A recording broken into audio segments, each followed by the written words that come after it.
Hi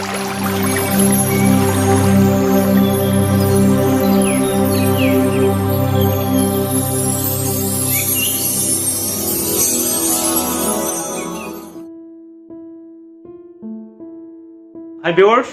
welcome back to my channel PK POTHAMINASI KHANGMINASI channel asina ngasi su anoba topic amaga iroinana adombo taramna oksari amadi koknona khurumjari loinana ngasi gi pujari ba topic asi thamjadringi mangoinana nuksijaraba viewers sing amadi subscribers sing gi mafamda channel asigi Maikei dagi nolokna paujal amatang miyamda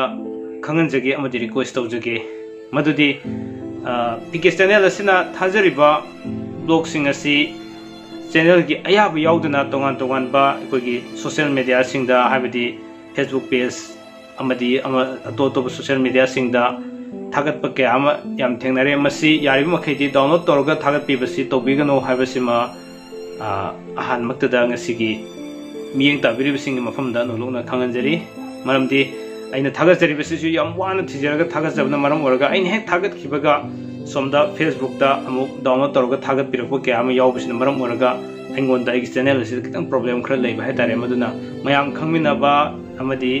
pothaminaba khangminaba khudimukidi yamna pamjai mayam da khanganaba gi damakte channel asi ni yam kan honajari se duna aina honajari basida mayam da channel asi changbir kan hena yengbiba adun hena aduma channel asi ki kitang mai ojagani habasima thamjage hetare yam nuaje wafam siga loina nangasi puduna lakse ba topic asi mapung oina aikoina numitki matung ina chathidaba amadi chat payaba Maikei sing kari kari leiribage haibagi amasung kari kari folai haibadugi matang dani ngasi miyamda khudul tamjagadurisi amutang miyeng taminasi ko Koi papa pika channel da subscribe tawbiyo please ahanbada aikoina numitki matung ina satpayaba lambi sing si Maikei nipan thongnai khone lei haitare Maikei nipan si kari kari no haibadu amutang miyamda thamjage ahanbada nongpok mairam makha santhong nongsop kobru awang amadi singkhai hairiba Maikei nipan sida numitki matung ina chatpa phaba amasung fattaba Maikei sing lei haitare masigi matung ina masi mamangai gi matamdadi yam kana thajanaramba amaka oiba aduga hujiki matamdadi sum aduma koina khangna dabagi su ore aduga thaushana daba ke amasu dum oire haitare ayambana koi andabishwas ni kaina adomda su mamangai da thajanarambani kaina dum khanbusu yaw haitare aduma simakna chumdraba haibsu dum chummi habasi mathamjage haitare ko koina chatpai pakna daba numitki matung ina pakna daba Maikei sidi koina aruba thabam chatbasi mai pak daba ke am lei haitare madu kari kari fol lei habjuni miyam dam dam thamjage hena khangnabagi damakta I chat tu miyam du honjage ko mapungoina ahanbada nomaijing numiki thamjage nomaijing numita se nongpok chatpa matamda ningba thungani yamna fai mairamda khanaba lei khanaba phangani aduga makhada oijaba phangani santhongda awaba nanganeba dan aduga hariba numisim ka daibidi nomaijing numisida nongchup chatpa matamda asiba siu haiba lei aduga kawru chatpada oijaba phangani awangda ikai khumnei amadi singkhaida awaba phanganeba asumna ningthokaba numit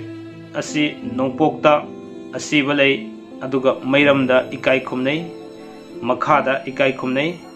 aduga santhongda asiba lei mathangda amuk nongchupta hariba ningthoka numisiga oina nongchupsida nongchupta chatpa matamda afa pun nangani kobruda afa pun nangani amadi awangda oijaba phangani singkhaida asiba nangi asumna leiba kokpa numita nongpok chatpa matamda awa ana nangani aduga mairamda khatnaba phangi dan aduga makha chatpa matamda ningba thungani santhongda awa ana nangani loinana nongchupta oijaba phangani kobruda ningba thungi aduga awangda asiba lei amadi jingkhaidasu asiba lei haibidi siu haiba lei haibini asumna yumchake senumit amuk thamjage yumchake senumit sida mapung oina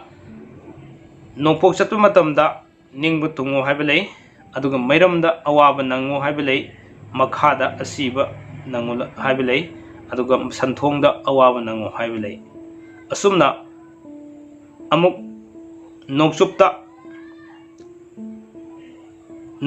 yumchake segi ona nongchupta afapun nangu haiba lei kobruda awaba nangu haiba lei awangda aremba oi chatluba thabak tu aremba taduna tokani haibani aduga singkhaida oijaba phangani asumna Sagolsel numit amuk thamjage Sagolsel numita nopokta aremba oigani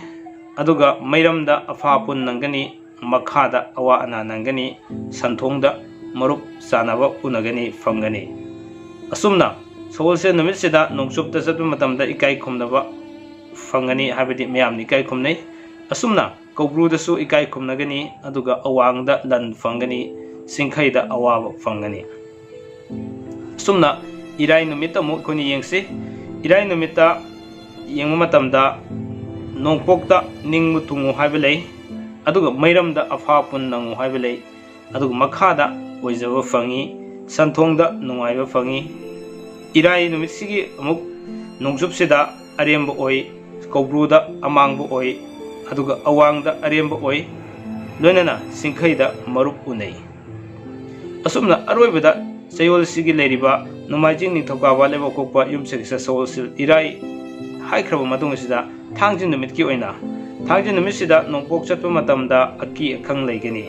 aduga mairam chatpa matamda pukning waba nangani makhada oijaba phangi santhongda awa ana nangi asumna nongchupta ikai khumnai Kobruda chatpa matamda lan thum phangani awangda chatpa matamda su lan phangani aroibada singkhaida chatpa matamda mai pakani asumna ikoina leiriba numit chayul amagi numit tareni leiba matam sida ikoina chatpa yaba amsung yadabasi mamangai matamdadi adugi matik yam khaidoknaramba haitare ko aduna maram organda hujiki matamdadi kaina thausanaba kaina leidre adumako masi kadai karam matamda masi ngana sanage haiba matamda koigi lighting ge thabak thorom lak matamda se suppose luhong khongdong lak matamda sigumadi maikei gi matungina fawa phatabasi yamna khaido e hatare ko masi dagi yamna khangnaba amasung madugi matungina chatpi yabai koi pungpham ga ge ga thamnana leiriba numit sigi numit sido orta de som mage chatpa phatte luhong phatte kaina haiba leiri singse dum lei hatare amade sita sunata ne koina aruba thabak chatpa matamda then adagi apung oina koina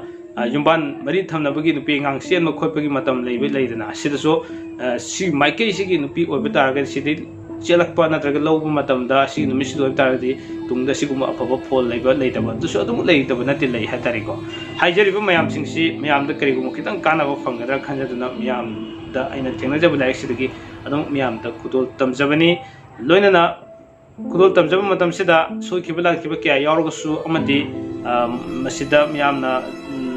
bab tabi daba kyam lei tar so dum comment box ta hambir o madi tanasi adu aina haijari bat tojari myam adu hang yam kan khangjara bunate mayam ka khaching aina khangjari ba singji khangminasi haibagi wakalon da myam da kudul tamjagani wafam khrese ga loina nanga sigi dum tadi thamjari ba topic si matang asai da tension jage hayeng ong anob topic am myam da kudul tamjage ngasigi oina de kitang so